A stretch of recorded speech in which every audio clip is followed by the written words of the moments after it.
सुप्रभात। आज सुबह की बड़ी खबरें। सीरिया के लिए संयुक्त राष्ट्र के विशेष दूत गेयर पेडरसन ने देश में राजनीतिक पक्षों और अंतर्राष्ट्रीय समुदाय से मौजूदा गतिरोध को तोड़ने और भरोसा बहाल करने के लिए ठोस उपायों का आग्रह किया है।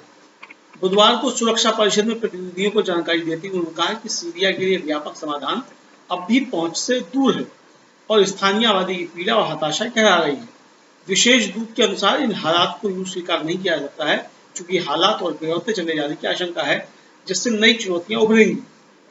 इस क्रम में उन्होंने राजनीतिक प्रक्रिया की आवश्यकता पर बल दिया है, ताकि जमीनी स्तर पर जरूरतों को पूरा किया जाना और उम्मीदों पर खरा उतर पाना संभव हो। पाकिस्तान अपने वर्ष 2022 में आई भीषण बाढ़ के प्रभावों के तहत तकलीफदेह पुनर्निर्माण प्रक्रिया से जूझ रहा है। ऐसे में संयुक्त राष्ट्र के वरिष्ठ अधिकारियों ने बुधवार को देश के लिए सहायता संकल्पों की मांग फिर दोहराई है। संयुक्त राष्ट्र के वरिष्ठ अधिकारियों ने साथ ही दुनिया भर में अत्यंत चरम मौसम के लिए निर्भर होते जा रहे देशों की सुरक्षा के लिए पूर्व चेतावनी वाली प्रणालियां मजबूत करने और कार्बन उत्सर्जनों में कमी करने की जरूरत को भी रेखांकित किया है। यूएन महासचिव एंटोनियो गुटेरेस ने न्यूयॉर्क स्थित मुख्यालय में कहा कि पाकिस्तान की जद्दोजहद में दुनिया किस तरह उसका साथ देती है, ये जलवायु न्याय के लिए एक निर्णायक परीक्षा है। संयुक्त राष्ट्र द्वारा नियुक्त एक स्वतंत्र मानवाधिकार विशेषज्ञ ने बुधवार को अजरबैजान से अपील की है कि काराबाग क्षेत्र में जातीय आर्मीनियाई समुदाय के अधिकारों की गारंटी दी जानी चाहिए। साथ ही वहां रहने वाले लोगों के अधिकारों की तयशुदा अंतर्राष्ट्रीय दायित्वों के अनुरूप रक्षा सुनिश्चित यानी अहम है। न्यायेतर बिना सुनवाई के और मनमाने ढंग से मौत की सजा दिए जाने के मुद्दे पर संयुक्त राष्ट्र के विशेष रिपोर्टर मॉरिस टिकबॉल बिंज ने अजरबैजान से कहा कि सैन्य कार्रवाई के संदर्भ में काराबाग क्षेत्र में जीवन के अधिकार कानून के संदिग्ध मामलों की तुरंत स्वतंत्र जांच कराई जानी जरूरी है। बताया गया है कि सैन्य कार्रवाई के दौरान शांति रक्षकों समेत अनेक लोगों की मौत हुई है। यूएन के विशेष रिपोर्टर टिकबॉल बिंज ने कहा कि जांच प्रक्रिया को अंतर्राष्ट्रीय मानकों के तहत आगे बढ़ाया जाना होगा, जिसके लिए निष्पक्षता व पारदर्शिता को अपनाया जाना अहम है। उपराष्ट्रपति जगदीप धनखड़ आज बिहार जाएंगे। उपराष्ट्रपति का पदभार ग्रहण करने के बाद राज्य में ये उनकी पहली यात्रा होगी। उपराष्ट्रपति डॉक्टर श्रीमती सुदेश धनखड़ के साथ नालंदा विश्वविद्यालय का दौरा करेंगे, जहां वे छात्रों और संकाय सदस्यों के साथ संवाद करेंगे। प्रधानमंत्री नरेंद्र मोदी कल 30 सितंबर 2023 को सुबह 10 बजे भारत मंडपम नई दिल्ली में देश में आकांक्षी इलाकों के लिए सप्ताह भर चलने वाले विशेष कार्यक्रम संकल्प सप्ताह का शुभारंभ करेंगे। संकल्प सप्ताह आकांक्षी ब्लॉक कार्यक्रम के प्रभावी कार्यान्वयन से जुड़ा है। राष्ट्रव्यापी कार्यक्रम बीती 7 जनवरी 2023 को प्रधानमंत्री द्वारा लॉन्च किया गया था। इसका उद्देश्य नागरिकों के जीवन की गुणवत्ता को बढ़ाने के लिए ब्लॉक स्तर पर गवर्नेंस में सुधार करना है। इसे देश के 329 जिलों के 500 आकांक्षी ब्लॉकों में लागू किया जा रहा है। एनसीआर में 1 अक्टूबर से ग्रेप सिस्टम लागू किया जा रहा है। इसके बाद दिल्ली, नोएडा और गाजियाबाद में डीजल के जनरेटर चलाने पर पूरी तरह से पाबंदी लगाई जाएगी। ग्रेप सिस्टम को 4 चरणों में लागू किया जाएगा। इसको लेकर सभी विभाग तैयारी में जुटे हुए हैं। इसके तहत हाई राइज सोसाइटी, मॉल और अस्पतालों और इंडस्ट्री में ऐसे जनरेटर को ही चलाने की इजाजत होगी जो पीएनजी या बायोफ्यूल पर चलते हैं। तो ये तो थी सुर्खियां और अब बात आज की सबसे बड़ी खबर की। कांग्रेस सांसद राहुल गांधी आम लोगों के साथ घुल मिल रहे हैं। जिस तबके के लोगों से एक सामान्य नेता मिलने को तैयार भी नहीं होता, ऐसे लोगों से मिलने के लिए राहुल गांधी खुद जा रहे हैं। अभी सप्ताह भर पहले राहुल गांधी आनंद विहार रेलवे स्टेशन पर कुलियों से मिलने के लिए पहुंचे, तो इस बार वो कारपेंटरों से मिलने के लिए पहुंच गए। भारत जोड़ो यात्रा जारी है। इसका स्वरूप जरूर थोड़ा सा बदला हुआ दिखाई दे रहा है, लेकिन राहुल गांधी जिस मोहब्बत की दुकान को जगह जगह खोलने का दावा कर रही हैं, वे अपने अभियान में भी जुटे हुए हैं। आज वो दिल्ली के कीर्तिनगर की फर्नीचर मार्केट में पहुंच गए। एशिया की इस सबसे बड़ी फर्नीचर मार्केट में राहुल गांधी ने कारपेंटरों से मुलाकात की। राहुल गांधी ने इस मुलाकात का फोटो सोशल मीडिया पर पोस्ट किया। दिल्ली के कीर्तिनगर स्थित एशिया के सबसे बड़े फर्नीचर मार्केट जाकर आज बड़े भाइयों से मुलाकात की। ये मेहनती होने के साथ ही कमाल के कलाकार भी हैं। मजबूती और खूबसूरती तराशने में माहिर।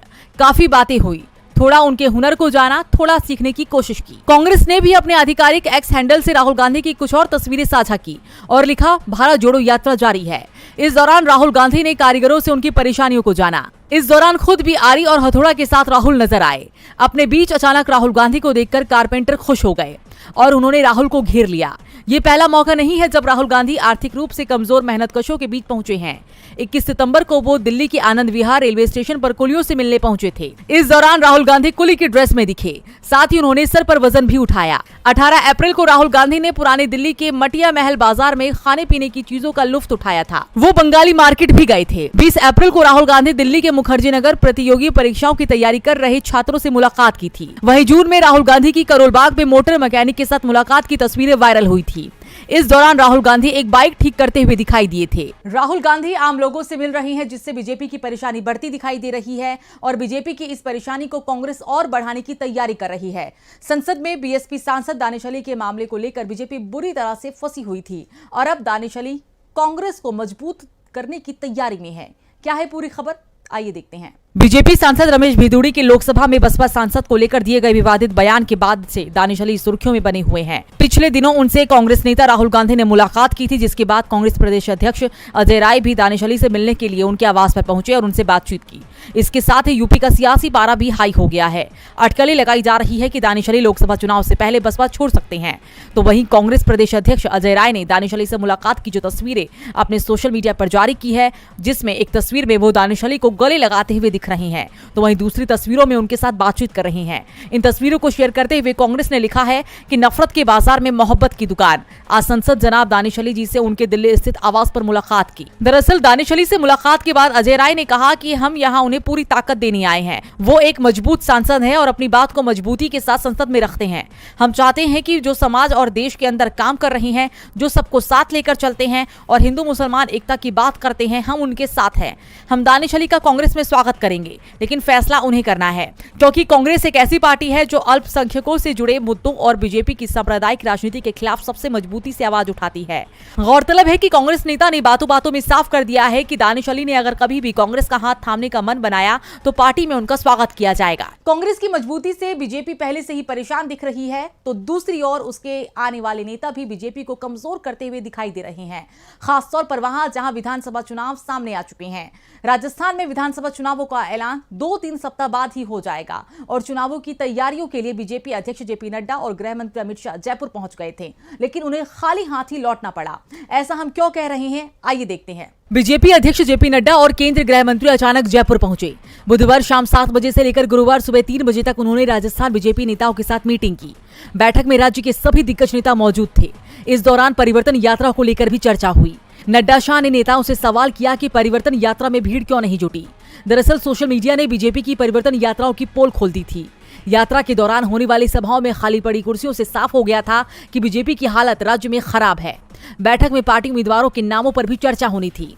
शाह ने साफ कर दिया कि आधे विधायकों के टिकट काटे जा सकते हैं और जिन विधायकों के टिकट काटने की बात हो रही है वो सभी वसुंधरा के समर्थक हैं। इसका विरोध वसुंधरा की ओर से भी किया गया। गुरुवार को सुबह नड्डा और शाह की संघ पदाधिकारियों के साथ बैठक थी। इसे लेकर पार्टी के नेता कुछ भी नहीं बोल रहे हैं, लेकिन दावा किया जा रहा है कि संघ पदाधिकारियों के साथ बैठक कर बीजेपी उम्मीदवारों की लिस्ट जारी होनी थी, लेकिन उम्मीदवारों पर ही सहमति नहीं बन पाने के कारण संघ नेताओं से मुलाकात रद्द हो गई। यानी शाह और नड्डा जिस काम से जयपुर आए थे वो काम नहीं हो पाया। उल्टा इस दौरे से राज्य में बीजेपी की गुटबाजी सामने जरूर आ गई। बीजेपी के नेता भी हैरान दिखाई दे रहे हैं कि आखिर चुनावों के समय इस तरह का टकराव कहीं पार्टी की नाव ही ना डुबो दे। वैसे भी जिस तरह से अशोक गहलोत बाजी पलटते दिख रहे हैं, उससे ये भी दावे होने वाले हैं कि इस बार सरकार नहीं रिवाज बदलने वाला है। मुलाकात हुई, लेकिन बात ऐसी हुई कि पार्टी की मुसीबत ही बढ़ गई। राजस्थान में हुई मुलाकात से उलट एक मुलाकात बिहार में भी हुई है। ये मुलाकात थी आरजेडी चीफ लालू यादव और बिहार के सीएम नीतीश कुमार के बीच। नीतीश के महागठबंधन में आने के बाद पहली बार लालू सीएम आवास पहुंचे थे, तो दोनों के बीच क्या बात हुई है, देखिए ये रिपोर्ट। राजनीति में जब भी दो दिग्गजों के बीच मुलाकात होती है तो उससे सियासी पारा तो गर्माता है ही, साथ ही कयासों का बाजार भी गर्म होता है। अब हाल ही में धुर विरोधी से दोस्त बने लालू और नीतीश के बीच मुलाकात हुई है। आरजेडी प्रमुख लालू प्रसाद यादव से मिलने के लिए नीतीश कुमार अक्सर उनके घर पहुंचते रहे हैं, लेकिन ये पहला मौका है जब लालू ही नीतीश कुमार के आवास पर पहुंच गए। आधे घंटे तक दोनों नेताओं के बीच बातचीत हुई। जाहिर तौर पर बातचीत की धुरी सत्ता और सियासत के इर्द गिर्द ही रही होगी। माना जा रहा है कि इस मीटिंग में चुनाव को लेकर चर्चा की गई है। साथ ही महागठबंधन में लोकसभा सीटों का बंटवारा अभी तक नहीं हो पाया है। नेताओं के लड़ाई झगड़े भी सामने आ रही हैं। राष्ट्रीय राजनीति में नीतीश की भूमिका के बारे में कोई स्पष्ट निर्णय अभी तक नहीं हो पाया है। माना यही जा रहा है कि दोनों नेताओं की बातचीत इन्हीं मुद्दों पर हुई होगी। वहीं दूसरी तरफ इस मुलाकात को मंत्रिमंडल विस्तार से भी जोड़कर देखा जा रहा है। कयास लगाई जा रही है कि लोकसभा चुनाव का डंका बजने से पहले सीएम नीतीश अपनी नई टीम बनाएंगे, इसलिए लालू यादव आरजेडी के नेताओं को तरजीह दिलवाने के लिए उनसे मिलने पहुंचे। वहीं दूसरी तरफ ये भी कहा जा रहा है कि बीजेपी की नीतीश से नजदीकी को दूर करने की भी लालू यादव कोशिश कर रही हैं। जेडीयू और आरजेडी के मजबूत गठबंधन से बीजेपी परेशान है, क्योंकि एक और बीजेपी के खिलाफ गठबंधन मजबूत हो रहे हैं तो बीजेपी के सहयोगी दल उसका साथ छोड़ रहे हैं, और जो नया सहयोगी बीजेपी के साथ जुड़ रहा है उससे बगावत का सामना करना पड़ रहा है, जैसा इस समय जेडीएस के साथ हो रहा है। कर्नाटक में भारतीय जनता पार्टी के साथ गठबंधन करना एचडी देवगौड़ा की पार्टी जनता दल सेक्युलर यानी जेडीएस पर भारी पड़ गया है। बीजेपी से गठबंधन के खिलाफ जेडीएस में बगावत हो गई है। अब तक सैकड़ों नेता और कार्यकर्ता पार्टी का साथ छोड़ दिए हैं।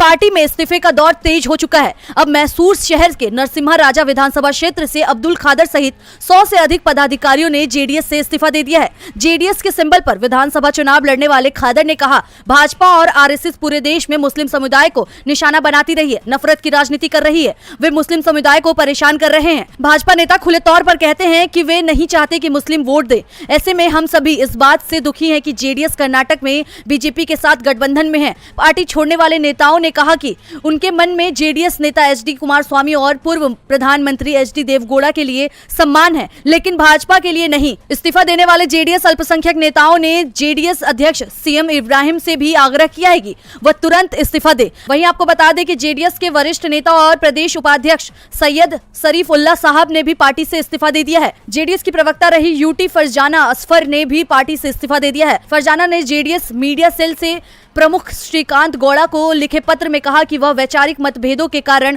पार्टी के प्रवक्ता पद से इस्तीफा दे रही हैं। जेडीएस में बगावत हो गई है। नेता बीजेपी से गठबंधन का विरोध कर रहे हैं। बीजेपी पर सांप्रदायिक ध्रुवीकरण की राजनीति का आरोप लगाया जा रहा है।